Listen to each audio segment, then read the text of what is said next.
देखिए कक्षा 10 में आज हमारा जो टॉपिक कभी पिछली कक्षा में चल रहा था, पिछली क्लास में चला था, वो हम लोग अगर देखें एक तरीके से रिवाइज के तौर पर तो ये रिप्रोडक्शन का चैप्टर है। और रिप्रोडक्शन में हमने क्या पढ़ा? एसेक्सुअल रिप्रोडक्शन और सेक्सुअल रिप्रोडक्शन। एसेक्सुअल रिप्रोडक्शन में हमने देखा 5 या 6 टाइप्स के हम लोगों ने यहाँ पे रिप्रोडक्शन पढ़ा था। बाई स्पोर, बाई बडिंग, है ना, बाई फिजन, तमाम तरीके से हम लोगों ने पढ़ा था। उसमें देखा ये जो एसेक्सुअल रिप्रोडक्शन होता है मुख्यतः एक कोशिकीय जीवों में होता है। किस में होगा? एक कोशिकीय जीव में। और सेक्सुअल रिप्रोडक्शन को अगर हम यहाँ पे पार्टीशन करें तो हम यहाँ पे 2 भागों में इसको बांट सकते हैं। Sexual reproduction in plant, sexual reproduction in plant. इसमें हमने क्या पढ़ा? इसमें हम लोगों ने सेक्सुअल रिप्रोडक्शन इन प्लांट में हम लोगों ने इस सेक्सुअल रिप्रोडक्शन को 3 भागों में बांटा है। एक हम कहते हैं इसको गैमीटोजेनेसिस, दूसरा हम लोगों ने पढ़ा था पॉलिनेशन का, तीसरा हम लोगों ने पढ़ा था फर्टिलाइजेशन का। तो गैमीटोजेनेसिस हमने देखा, पॉलिनेशन देखा और फर्टिलाइजेशन देखा। पॉलिनेशन भी कितने टाइप्स के? 2 टाइप्स के, एक सेल्फ दूसरा क्रॉस। एक सेल्फ होता है और दूसरा क्रॉस होता है। और यहाँ पे sexual reproduction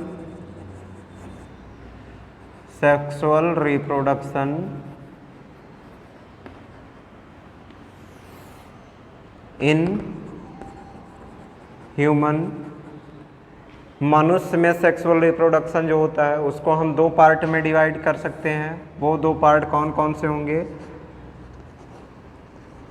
male reproductive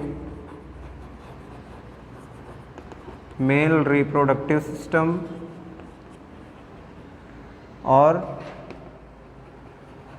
female reproductive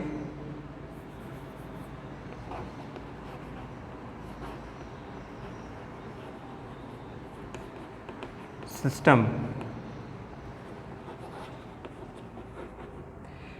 अब मेल रिप्रोडक्टिव सिस्टम को भी अगर हम देखें तो यहाँ पे इसे हम कह सकते हैं मेल रिप्रोडक्टिव ऑर्गन,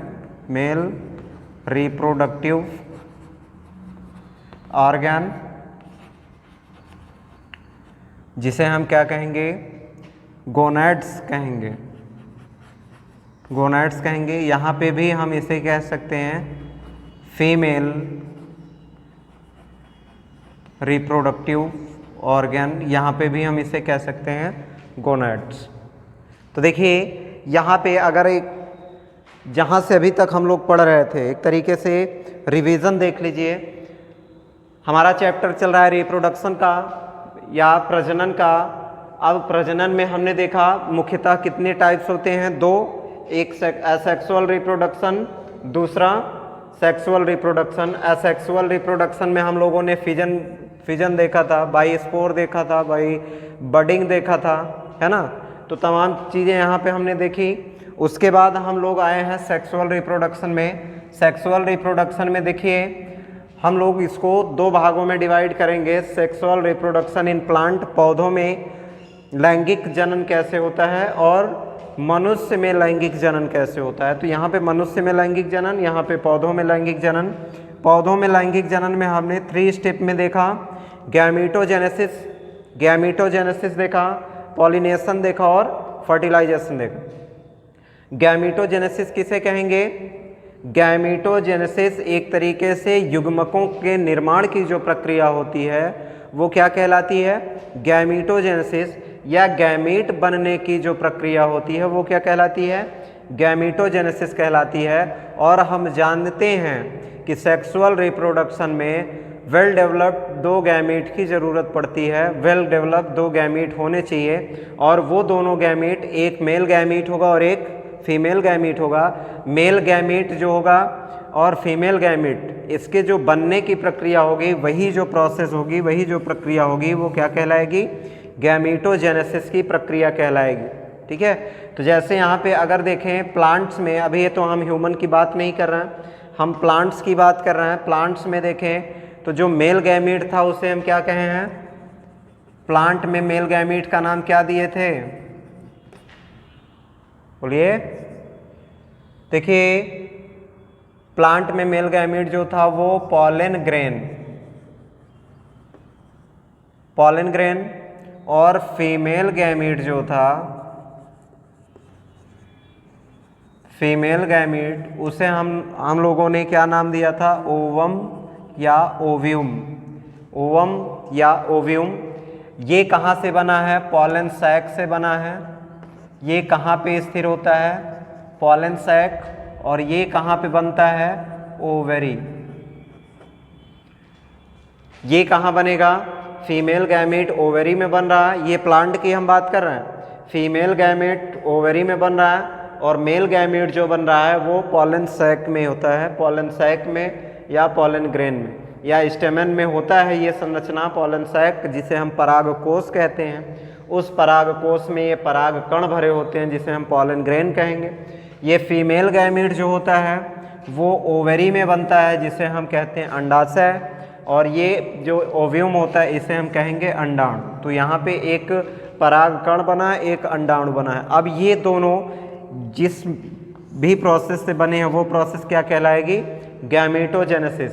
दूसरा नंबर पॉलिनेशन हमने देखा। इन दोनों गैमीटों का संपर्क या फिर ये दोनों गैमीट जब एक दूसरे के नज़दीक आए तो वो जो प्रक्रिया कहलाई पॉलिनेशन की कहलाई। अब वो चाहे एक ही पौधे में लगे पुष्प के परागकण हो या फिर एक ही जाति के दूसरे पौधों में लगे पुष्पों के साथ परागण क्रिया होती हो तो वो पॉलिनेशन होती है। तो पॉलिनेशन हम लोगों ने देखा था, परागण क्या होता है?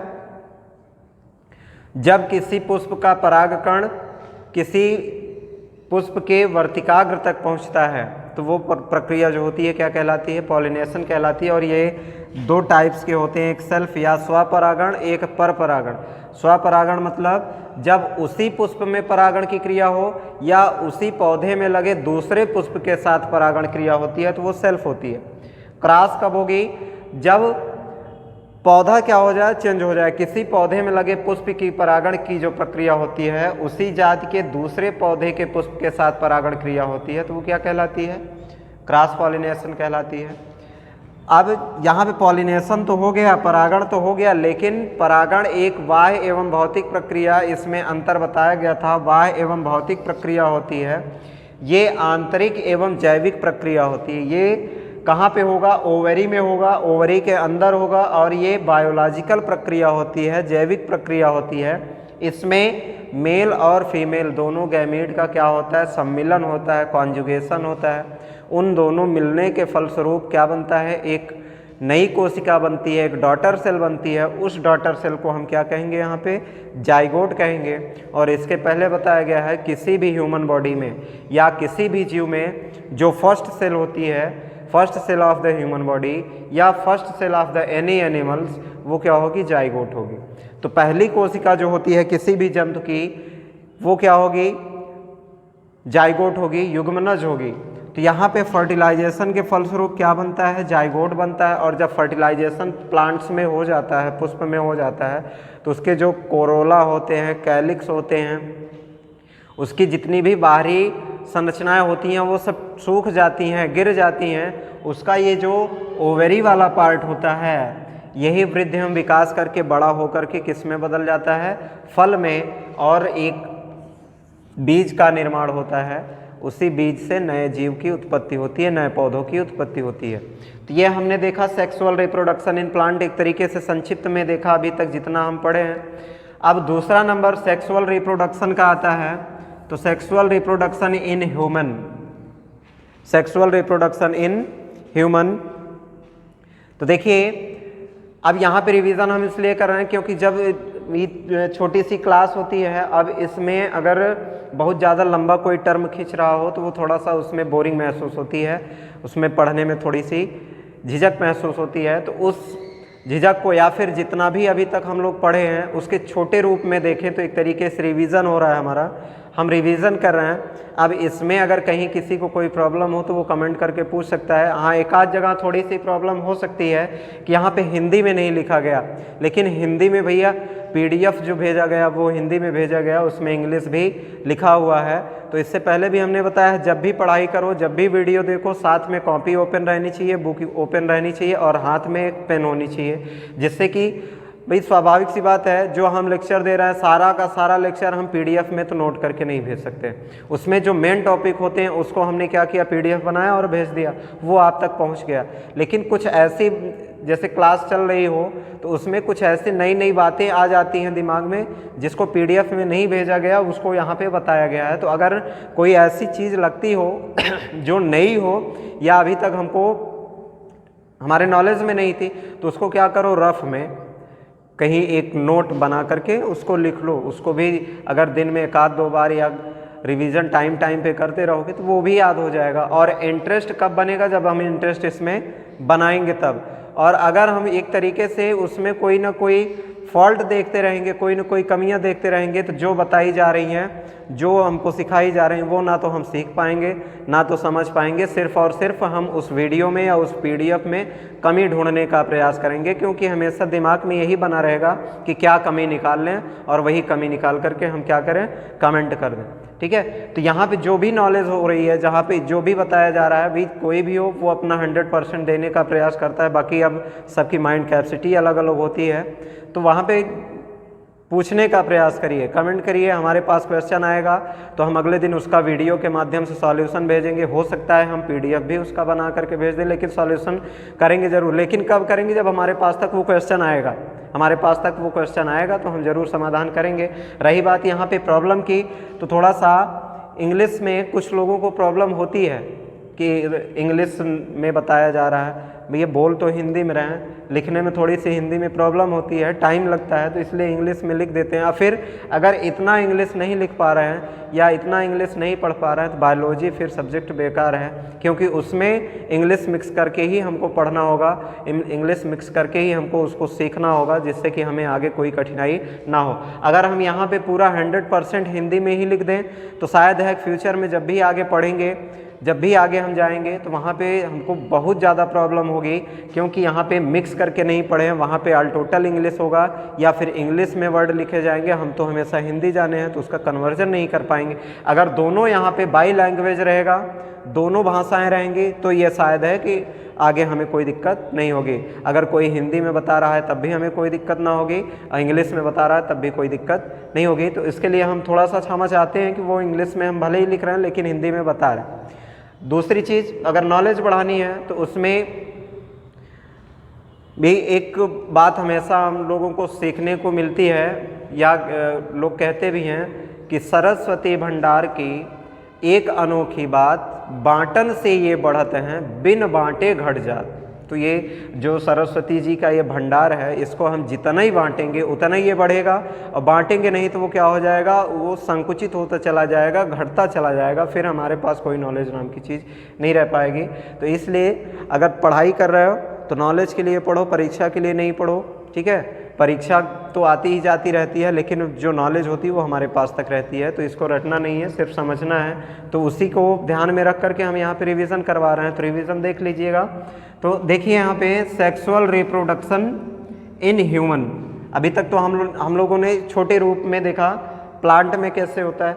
अब यहाँ पे मेल रिप्रोडक्टिव सिस्टम और फीमेल रिप्रोडक्टिव सिस्टम, मतलब नर जनन तंत्र और मादा जनन तंत्र, दो जनन तंत्र हैं, एक नर जनन तंत्र, एक मादा जनन तंत्र। ये मेल के अंदर के जो रिप्रोडक्टिव सिस्टम्स होते हैं, क्योंकि जो ह्यूमन होता है इसकी जो स्ट्रक्चर होती है बहुत क्रिटिकल है, और ये बहुकोशिकीय जीव होते हैं, इसलिए इनमें दो अलग अलग वेल मैच्योर या हम कह सकते हैं कि वेल डेवलप कोशिकाओं की ज़रूरत होती है।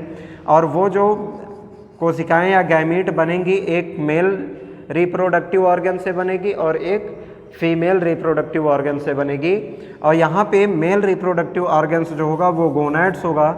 और यहाँ पे हमने देखा था मेल रिप्रोडक्टिव ऑर्गन्स 5 या 6 टाइप्स के हमने लिखे थे। उसमें पहला नंबर जो था वो टेस्टिस था, जिसके बारे में हम लोगों ने कल विस्तार से देखा था। टेस्टिस जो है यही क्या है, प्राइमरी सेक्स ऑर्गन है। ये क्या है, प्राइमरी सेक्स ऑर्गन है या प्राइमरी रिप्रोडक्टिव सेक्स ऑर्गन है। प्राइमरी क्यों कहा गया, क्योंकि जो ये मेल गैमीट, भाई ये मेल में पाया जाता है, स्वाभाविक सी बात है मेल गैमीट ही बनाएगा। तो ये मेल गैमीट बनाता है और उस मेल गैमीट का क्या नाम है, स्पर्म। उस मेल गैमीट का क्या नाम होगा, स्पर्म। और इसके साथ में ये क्या करता है, टेस्टेस्टोरॉन नामक हार्मोन्स को भी सीक्रेट करता है। और ये जो हार्मोन होता है वो मेल हार्मोन कहा जाता है। और ये मेल हार्मोन जो होता है जब स्रावित होने लगता है, जब इसका सेक्रेशन होता है, तो एक किशोर बालक में बहुत सारे चेंजेस देखने को मिलते हैं, बहुत सारे बदलाव देखने को मिलते हैं। अब देखिए ये स्पर्म जो होता है, अब यहाँ पे एक गैमीट बन गया, तो यही प्रक्रिया क्या कहलाई, गैमीटोजेनेसिस। इसमें भी गैमीटोजेनेसिस होगा। प्लांट में जैसे हमने देखा गैमीटोजेनेसिस, वही प्रक्रिया इसमें भी होगी, इसमें भी गैमीटोजेनेसिस होगा। स्पर्म के बनने की जो प्रक्रिया कहलाएगी वो स्पर्मेटोजेनेसिस कहलाएगी। वो क्या कहलाएगी, स्पर्मेटोजेनेसिस। मतलब मेल गैमीट या स्पर्म के बनने की जो प्रक्रिया होगी वो कहलाएगी स्पर्मेटोजेनेसिस। ठीक है। और यहाँ फीमेल गैमीट जो होता है, फीमेल गैमीट उसको हम आगे पढ़ेंगे फीमेल रिप्रोडक्टिव ऑर्गन्स में। फीमेल गैमीट जो ओवरी में बनता है, ओवरी में जो बनेगा, तो यहाँ पे ओवरी जो होगा वो क्या होता है, प्राइमरी फीमेल सेक्स ऑर्गन होता है। प्राइमरी मेल सेक्स ऑर्गन कौन होगा, टेस्टिस होगा। प्राइमरी फीमेल सेक्स ऑर्गन कौन होगा, ओवरी होगा, क्योंकि उसमें क्या बनता है, ओव्यूम बनता है। ठीक है। और ओव्यूम के बनने की प्रक्रिया उगोनिया या फिर उगोनियोजेनेसिस कहलाती है। तो वहाँ पे क्या बनता है, फीमेल गैमीट बनता है। तो टेस्टिस में हमने देखा ये एक पेयर में पाया जाता है, जो स्क्राटम में क्या होता है, सेफ होता है। और ये इन दोनों को एक पार्ट डिवाइड करती है, जिसे हम कहते हैं स्क्रोटम सेप्टम। क्या कहते हैं, स्क्रोटम सेप्टम, या हम कह सकते हैं वृषण कोश का डिवाइड करने वाला जो पार्ट होता है। तो एक टेस्टिस यहाँ पे होता है, एक टेस्टिस यहाँ पे होता है। कल इसके बारे में हम लोगों ने जाना है। और ये हमारे ह्यूमन बॉडी के बाहर, ये हमारे ह्यूमन बॉडी के बाहर एक थैली में बंद पड़ा हुआ होता है। और वो बाहर क्यों होता है इसके बारे में भी कल हमने देखा है, क्योंकि ये क्या करता है, स्पर्म बनाता है, स्पर्म को बनाता है। और स्पर्म बनाने के लिए जो इसके लिए सुटेबल कंडीशन चाहिए वो क्या, कि ह्यूमन बॉडी से इसका टेम्परेचर जो होना चाहिए 2 से 3 डिग्री सेंटीग्रेड क्या होनी चाहिए, कम होनी चाहिए। इसकी टेम्परेचर जो होनी चाहिए ह्यूमन बॉडी से कितनी कम होनी चाहिए, 3 डिग्री सेंटीग्रेड या 2.5 से 3 डिग्री सेंटीग्रेड या 2 से 3 डिग्री सेंटीग्रेड कम होनी चाहिए। जैसे अगर ह्यूमन बॉडी की नॉर्मल टेम्परेचर की बात करें कितना होता है, 37 डिग्री सेंटीग्रेड। लेकिन इसका जो टेम्परेचर होगा वो हम मान के चलते हैं 33 degree centigrade, 34 degree centigrade, 35 degree centigrade हो, उससे कम और ज़्यादा नहीं हो। नहीं तो यहाँ पे स्पर्म जो काउंट है वो क्या हो जाएगा, रिड्यूस हो जाएगा। स्पर्म काउंट क्या हो जाएगा, कम हो जाएगा, जो हमारे यहाँ पे रिप्रोडक्शन में या सेक्सुअल जो रिप्रोडक्शन होता है उसमें थोड़ा सा इफेक्टिव हो सकता है। और ये एक स्पर्म बनाने के साथ एक हार्मोन्स भी निकालता है। अभी यहाँ पे टेस्टेस्टोरॉन जो मेल हार्मोन होता है। अब इसकी उपस्थिति और अनुपस्थिति के बेस पर कल हमने बताया था इसकी जो सर्जरी होती है, अगर ये मान लो भाई प्रेगनेंसी के जब प्रेगनेंसी होती है उसके 7वें या 8वें सप्ताह में ये जो शिशु होता है उसमें ये बन करके स्क्रोटम में आनी शुरू हो जाती है। जब किन्हीं कारणवश ये स्क्रोटम में नहीं आती तो ऐसी कंडीशन में एक सर्जरी की जाती है, वो आर्किडोपैक्सी नाम से जानी जाती है। जब कभी भी एक टेस्टिस तो आ गया, दूसरा नहीं आया, तो यूनिलैटरल, और जब दोनों अनुपस्थित होते हैं तो क्या कहलाता है, बाईलैटरल कहलाता है। तो इसके बारे में कल हम लोगों ने देख लिया था। उसके बाद हम लोग एपिडिडाइमिस देख रहे थे। एपिडिडाइमिस भी क्या होती है, अब देखिए यहाँ पे टेस्टिस से जो स्पर्म निकला, टेस्टिस से जो स्पर्म निकला वो वेल मैच्योर नहीं होता, मोटाइल नहीं होता, मतलब वो ऐसी कंडीशन में नहीं है कि वो डायरेक्ट जा कर के फीमेल सेक्स ऑर्गन जिसने बनाया, ओव्यूम जिसने बनाया, उसके साथ ये क्या कर सके, ओव्यूम के साथ फर्टिलाइजेशन कर सके, ऐसी कंडीशन में नहीं होता। या फिर एक तरीके से हम कह सकते हैं कभी वो फर्टिलाइजेशन के लायक नहीं है। फर्टिलाइजेशन के लायक कब होगा, जब वो और वेल मैच्योर हो जाएगा तब। तो अब यहाँ से स्पर्म जो निकला है वो वेल मैच्योर नहीं है, वेल मैच्योर नहीं है, मोटाइल नहीं है, मोटाइल का मतलब है वो चलने लायक नहीं है। अब उसके बाद यहाँ पे सेकंड संरचना जो होती है एपिडिडाइमिस की, एपिडिडाइमिस एक ऐसी संरचना होती है जो टेस्टिस के ऊपर इस तरीके से एक आवरण सी बनाती है, और इसमें कल इसकी संरचना हमने बनाई थी, इस तरीके से होती है, इसमें ये ऐसे उलझा हुआ। तो ये टेस्टिस जो होती है 14 ग्राम की टेस्टिस 4 सेंटीमीटर का होता है, 4 सेंटीमीटर का होगा, और एक टेस्टिस जो होता है 1 सेकंड में 14,000 स्पर्म बनाता है। एक टेस्टिस 1 सेकंड में 14,000 स्पर्म बनाएगा और उसको स्टोर करेगा किस में, एपिडिडाइमिस में, जिसे हम अधिवृषण भी कहते हैं। तो एपिडिडाइमिस की जो ये संरचना होती है, इसके अंदर ये जो संकुचित संरचना, मुड़ी हुई संरचना होती है, ये 8 से 12 मीटर लंबी होती है। ये 8 से 12 मीटर की लंबी होती है और एकदम से मुड़ी होती है, इसलिए इसकी लंबाई हमें समझ में नहीं आती। इसका काम क्या होता है कि अब जैसे जैसे स्पर्म को टेस्टिस ने बना दिया, अब वो जैसे जैसे आगे बढ़ेगा वैसे वैसे क्या होता जाएगा, वो मैच्योर होता जाएगा। वो धीरे धीरे क्या होगा, मैच्योर होगा, परिपक्व होगा और धीरे धीरे मोटाइल भी होगा। इसके बाद की जो संरचना आती है वो क्या कहलाती है, वास डिफरेंस। इसके बाद आएगा वास डिफरेंस या शुक्रवाहिनी। अब यहाँ पे वाहिनी से ही मतलब समझ में आ रहा है कि वो क्या करती है, इनको स्पर्म को जाने के लिए रास्ता प्रदान करती है, या एक ट्यूब्यूल जैसी संरचना होती है जिसे हम वास डिफरेंस कहते हैं। या ये करती क्या है, स्पर्म को अंडाशय की ओर थ्रो करती है या शुक्राशय की ओर थ्रो करती है, जहाँ पर एक लिक्विड भरा होता है, जहाँ पर एक लिक्विड भरा होता है, और वो लिक्विड और स्पर्म दोनों मिलकर के क्या बनाते हैं, वीर्य बनाते हैं, और वहाँ पे पहुँच करके ये जो स्पर्म होता है ये क्या होता है, वेल मैच्योर और मोटाइल हो जाता है। वेल मैच्योर, वहाँ पर पहुँचते पहुँचते ये स्पर्म जो होता है, जो अभी तक क्या था, वेल मैच्योर नहीं था, परिपक्व नहीं था, अब धीरे धीरे जैसे जैसे आगे बढ़ रहा है वो परिपक्व भी हो रहा है और उसके साथ में मोटाइल भी हो रहा है। मोटाइल का मतलब है गतिशील का होना।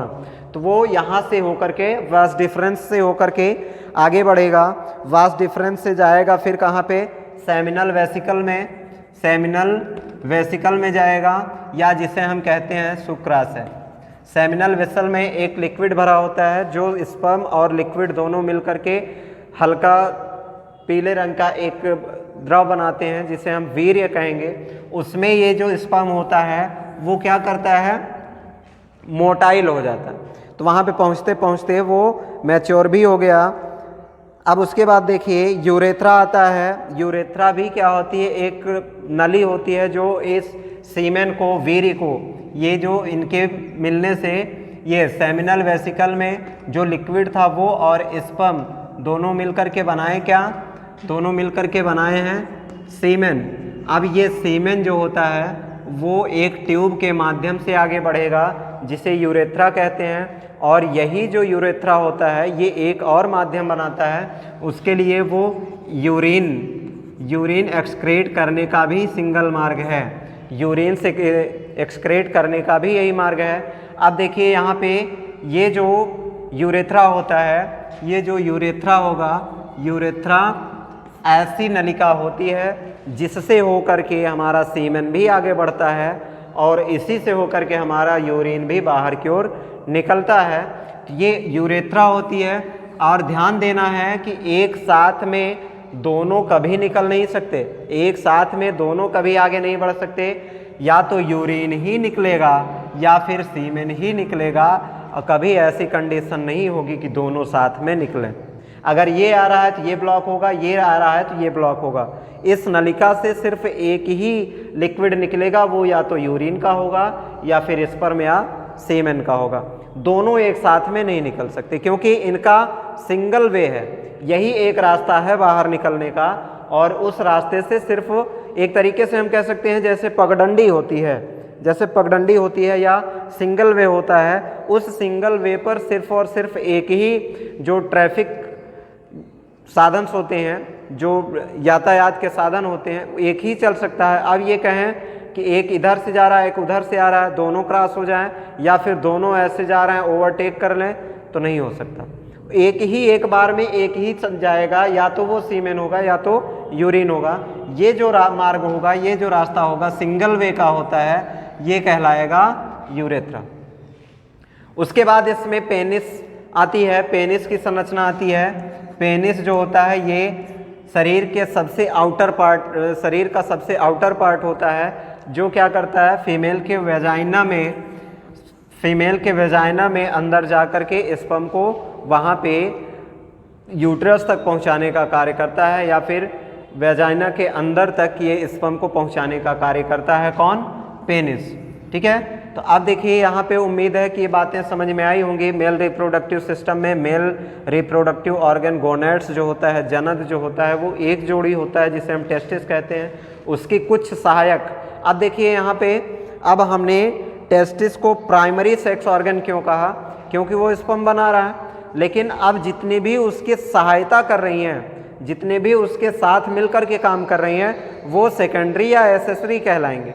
वो सेकेंडरी या एसेसरी कहलाएंगे। वो चाहे एपिडिडाइमिस हो, चाहे वास डिफरेंस हो, चाहे वेसिकल सेमिनल वेसिकल हो, चाहे यूरेथ्रा हो, चाहे पेनिस हो, कोई भी हो, ये सब क्या कहलाती हैं? उस टेस्टिस की सहायक होती हैं। उस टेस्टिस के द्वारा बनाए गए स्पर्म या हार्मोन्स को एक जगह से दूसरे जगह तक ले जाने का काम करती हैं या उनको आगे बढ़ाने में मदद करती हैं। इसलिए vas deferens, seminal vesicle, epididymis, urethra, penis, ये सब क्या हैं? उसकी सहायता करने वाले ऑर्गन्स होते हैं। इसलिए ये क्या कहलाए? सेकेंडरी सेक्स ऑर्गन या एसेसरी सेक्स ऑर्गन। ये एसेसरी या सहायक जिसे हम कहते हैं, एसेसरी सेक्स ऑर्गन कहलाएं। अब देखिए, अब दूसरा नंबर हमारा स्टार्ट होगा